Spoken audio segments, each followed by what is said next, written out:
Hello, everyone, and welcome to this edition of In the Dugout, a special edition, our first video edition of the season. This is going live on radio right now on ESPN FM 101.5, 1480 AM, where you can listen to all Saltdogs games.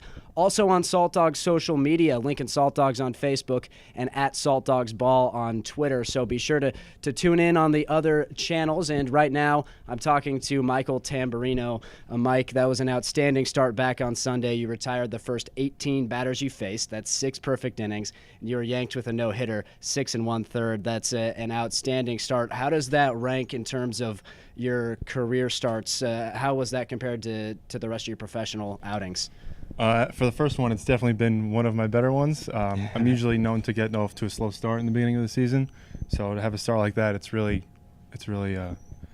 feels good to get that one, the first one under the belt, to get the nerves gone, and looking forward to the next start.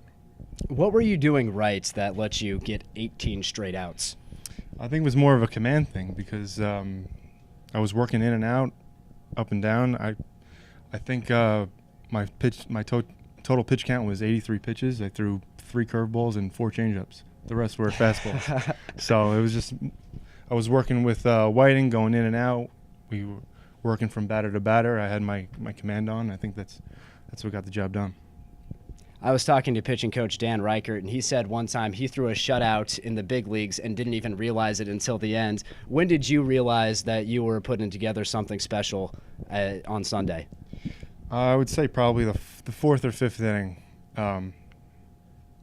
Every inning coming back after getting guys out, walking back to the dugout, guys were high-fiving me, and after about the 4th or 5th, maybe just 1 or 2 instead of the whole team coming. So I was kind of scratching my head a little bit, and I was looking up at the scoreboard. I said, wow, I guess.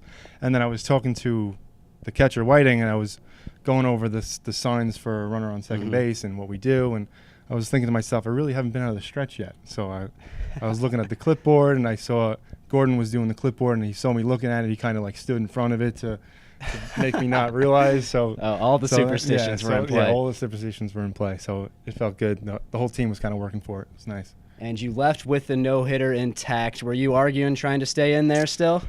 Well, before Bobby came to the mound, I saw him signal to the pen, so that was kind of it. I didn't really have a shot to argue my point, but I was kind of disappointed. But I realized, it was the first start of the season. I didn't know my pitch count was only at 80. I would have liked to gotten a shot to do it, but it was a close game. Wanted to get that first win of the season, so I understand.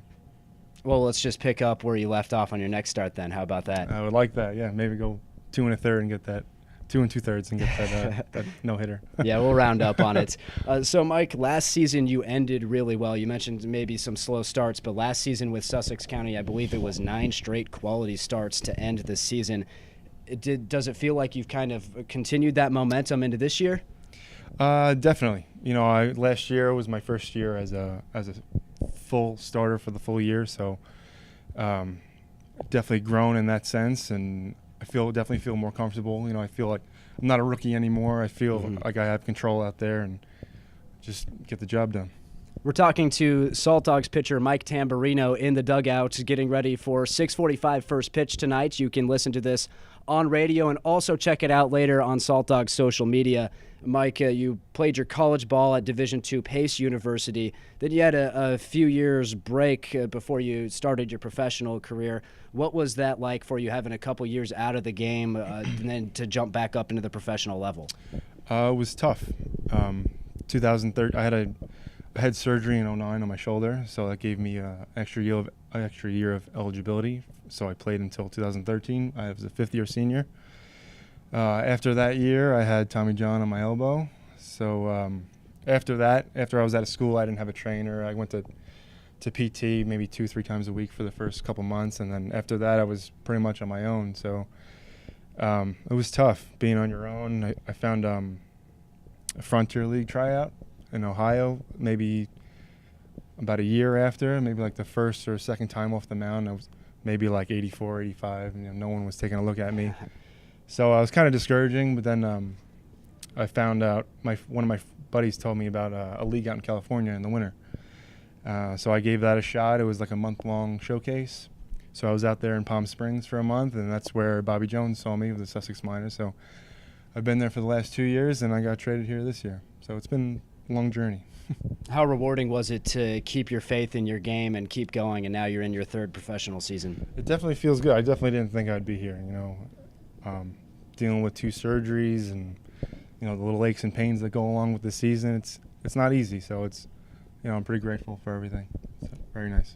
Well, when you're banged up or when you're in the off season, you've been spending time at the family business, Tamburino's Italian-American Deli. That's the name, right? That's right, yeah. And it's in Long Island. Yep, it's Long Island, border of Queens and Long Island. It's right about 3 miles away from JFK Airport. How authentic of a deli are we talking about?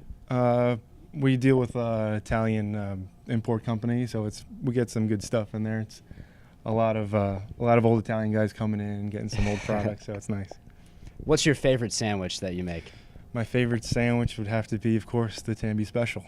What's the Tambi Special? It's just the basic Italian ham cappy, pepperoni, provolone, lettuce, tomato, onion, oil, and vinegar. So it's one of the more popular ones. So if I'm walking in, it just happened to be in Long Island, and I walk into the shop, that's what I should get, the Tambi Special? Oh, yeah. If you don't know where to go, just ask anyone in that town. They'll direct you right to it. Really? Yeah. My dad's been there for the last 40 years, so he's going on strong. So my sister works there. She pretty much runs the business now, but my dad's there for the support, so it's any shot they could cater for the team? Of course. My dad, when I was in Jersey, my dad would love. He was always talking about, I got to cater one of these dinners. I got to cater one of these dinners, but he never got the chance to. So I don't know if he's going to come all the way out to Nebraska. But yeah, nice. that would be a ways.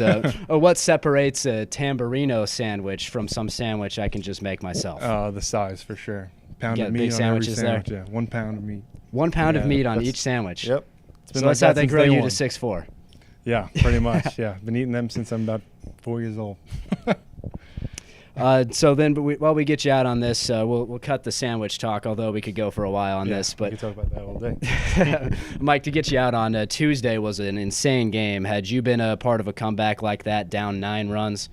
Nah, that was the first for me, and that was real unbelievable. I had the honor of coaching first base, and the day after the start, you got to coach first base. So I was there. I saw Reyes have it bad, down by 2. I said, this guy's got some power, so we better watch out. I saw the pitch. I heard the crack of the bat, and oh man, that was unbelievable. That was great. That was a great comeback. Good team experience. Crowding around home plate, jumping up and down. That was nice. 2 straight games, pretty good. We had the no-hit bid for you and then the walk-off home run. So let's keep it going. Mike, thanks for taking time and In the Dugout. Anytime. Thanks for having me. That does it for In the Dugout. You can stay tuned for more pregame show on the Saltdogs.com stream and on radio.